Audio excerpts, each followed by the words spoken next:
Assalamualaikum warahmatullahi wabarakatuh. Halo semuanya.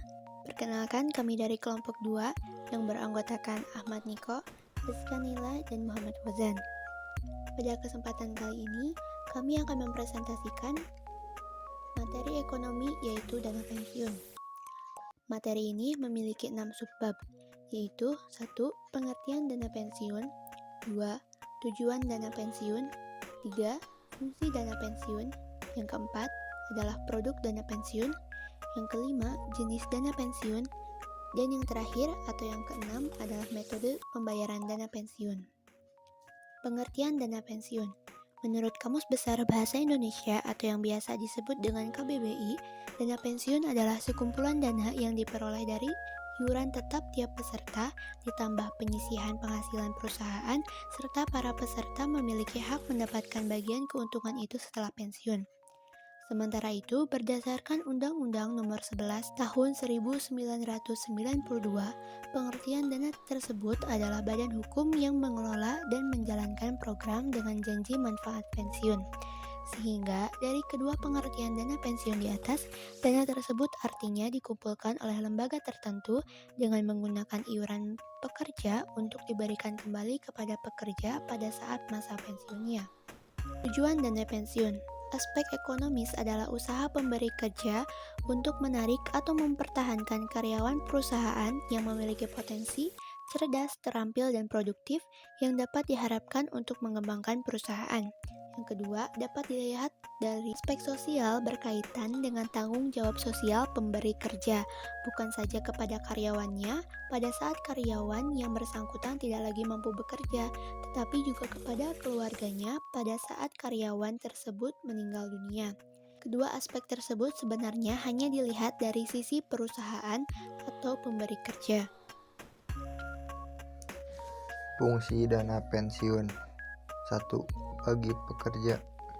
Fungsi pertama keberadaan dana pensiun adalah untuk kesejahteraan para pekerja. Dedikasi serta loyalitas selama bekerja menjadi salah satu hal yang harus dihargai oleh perusahaan atau lembaga.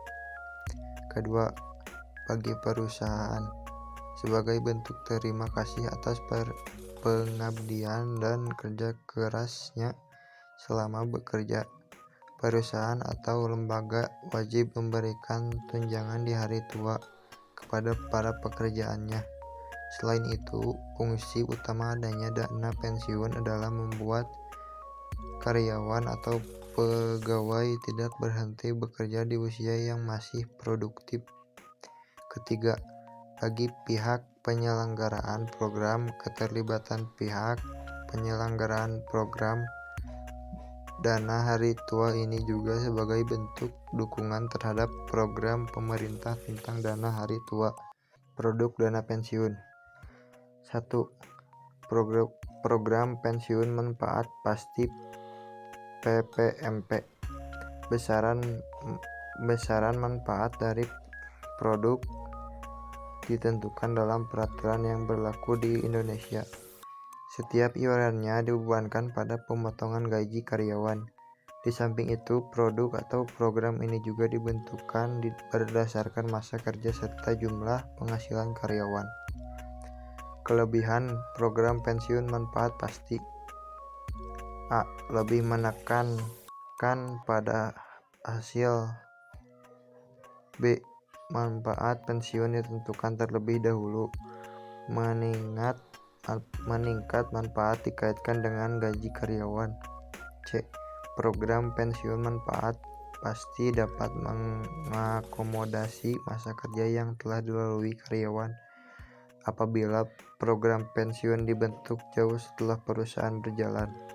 D. Karyawan lebih dapat menentukan besarnya manfaat yang akan diterima pada saat mencapai usia pensiun.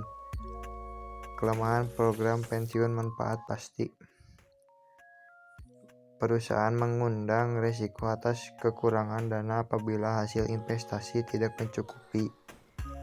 Yang kedua, relatif lebih sulit untuk diadministrasikan. Produk dana pensiun kedua. Program pensiun iuran pasti PPIP. Besaran manfaat dari produk ini ditetapkan dari hasil pengembangan kekayaan. Iuran dibebankan pada karyawan dan perusahaan. Secara umum, dana ditentukan oleh Money Purchase Plan, Saving Plan, serta Profit Sharing. Kelebihan program pensiun iuran pasti. 1. Pendanaan biaya atau iuran dari perusahaan lebih dapat diperhitungkan atau diperkirakan. Kedua, karyawan dapat memperhitungkan besarnya iuran yang dilakukan setiap tahunnya. Ketiga, lebih mudah untuk diadministrasikan. Kelemahan program pensiun iuran pasti. Penghasilan pada saat mencapai usia pensiun lebih sulit untuk diperkirakan. Kedua, karyawan menanggung resiko atas ketidakpastian masa kerja yang telah dilalui karyawan. Jenis dana pensiun. 1. Pemberi kerja. Jenis yang pertama adalah dana yang dibuat oleh individu atau sebuah badan yang mempekerjakan karyawan. Individu atau badan tersebut berlaku sebagai pendiri dan program dana hari tua tersebut untuk seluruh karyawan. Iurannya bersifat pasti dan pemberian hasil pengumpulan dana kepada karyawan adalah kewajiban pemberi kerja. 2. Lembaga asuransi kesehatan. Jenis berikutnya adalah dana yang diselenggarakan oleh perusahaan asuransi jiwa perorangan, baik untuk karyawan kantor maupun pekerja independen, dan terpisah dengan dana hari tua pemberi kerja. 3. Lembaga keuangan. Jenis yang terakhir, dana yang dibuat oleh lembaga keuangan seperti bank, sehingga iurannya bersifat pasti dan hanya dibebankan kepada pemberi kerja. Besarnya berdasar pada keuntungan pemberi kerja. Metode pembayaran dana pensiun. Dalam memperhitungkan biaya untuk penyelenggaraan program pensiun, selalu dihadapkan pada pertanyaan, berapa besar jumlah iuran yang perlu ditetapkan. Untuk menetapkan jumlah iuran tersebut, beberapa faktor yang perlu dipertimbangkan antara lain: 1. Besarnya nilai manfaat benefit. 2. Usia rata-rata karyawan. 3. Skala gaji bersangkutan. 4. Jumlah masa kerja. Melakukan pembiayaan program pensiun umumnya dikenal dua cara: Pay as you go dan funding system. 1. Pay as go. Dalam metode Pay as you go atau disebut current cost method, pemberian kerja hanya membiayai manfaat pensiun seorang karyawan atau begitu diperlukan di luar gaji terakhir.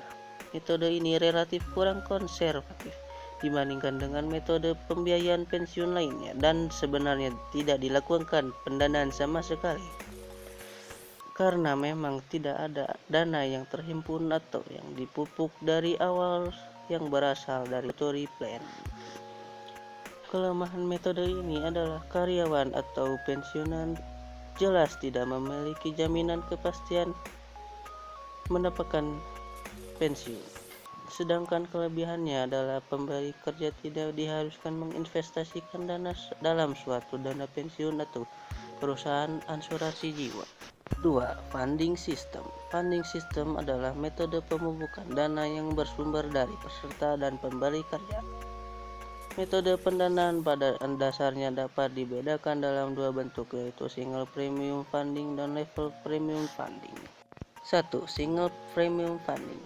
Pendanaan berdasarkan metode single premium atau disebut juga unit benefit metode adalah biaya setiap peserta program untuk suatu tahun tertentu ditentukan dengan menggunakan faktor anuitas, different annuity factor, untuk menetapkan nilai sekarang dari pensiun tahunan peserta setelah memperhitungkan masa kerja.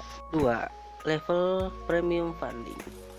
Metode level premium adalah metode pendanaan yang dirancang untuk menghindari kenaikan biaya pensiun. yang terjadi saat usia peserta semakin bertambah dan pada saat kenaikan gaji.